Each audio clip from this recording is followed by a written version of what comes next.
আমাদের নবদ্বীপে রাস উৎসব উপলক্ষে বেশিরভাগ ঠাকুরই তোমাদের সঙ্গে শেয়ার করলাম।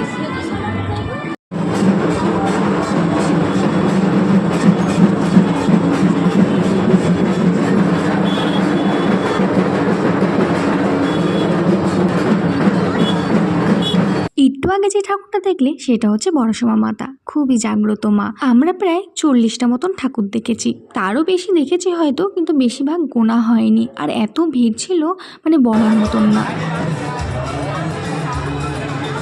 প্রায় প্রত্যেকবারই আমি, বাবা, মা আমরা 3জনা বেরোই, কিন্তু এই বছর ভাইও বেরিয়েছে।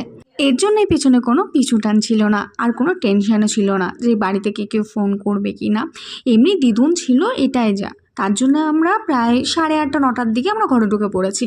মানে আমরা বেরিয়েছিলাম তোমার 5টার দিকে, আর ঘুরে ঘুরে প্রায় 3 ঘন্টার মধ্যে আমরা সব কমপ্লিট করে ফেলেছি ঠাকুর দেখা। তো চলো আস্তে আস্তে তোমরা ঠাকুরগুলো দেখতে থাকো।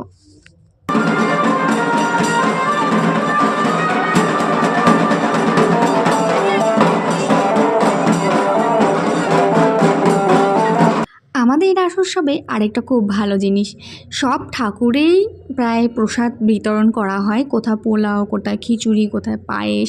মানে তোমাকে বাইরে থেকে সেরকম কিছু খেতেই হবে না, যদি তুমি একটুখানি ধৈর্য ধরে লাইনে দাঁড়িয়ে খেতে পারো। যেহেতু আমাদের তাড়াহুড়োই করছিলাম, তো আমাদের সেরকমভাবে কোনো কিছুই খাওয়া হয়নি। মারা লাস্টে বাবা এক জায়গা থেকে একটু খিচুড়ি এনেছিল, তো সেখান থেকে মার বাবা খেয়ে নিয়েছিল। মানে ছোটো ছোটো বাটিগুলোতে দিয়েছিল, যে যাই হোক ঠাকুরেরই তো প্রসাদ। তারপরে একটুখানি ফুচকা খেয়ে নিল। আমরা হাঁটতে হাঁটতে অনেকটাই চলে এসেছি এবার, মানে বাড়ির দিকে প্রায়।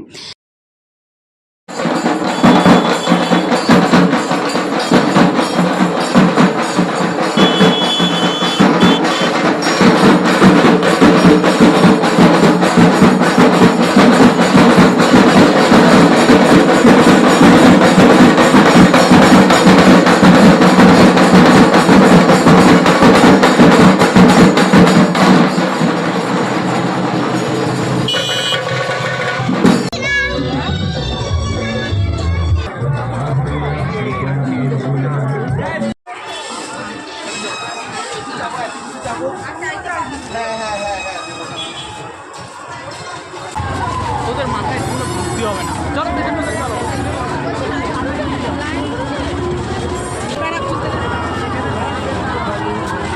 মাকে দেখাতেই পেলাম।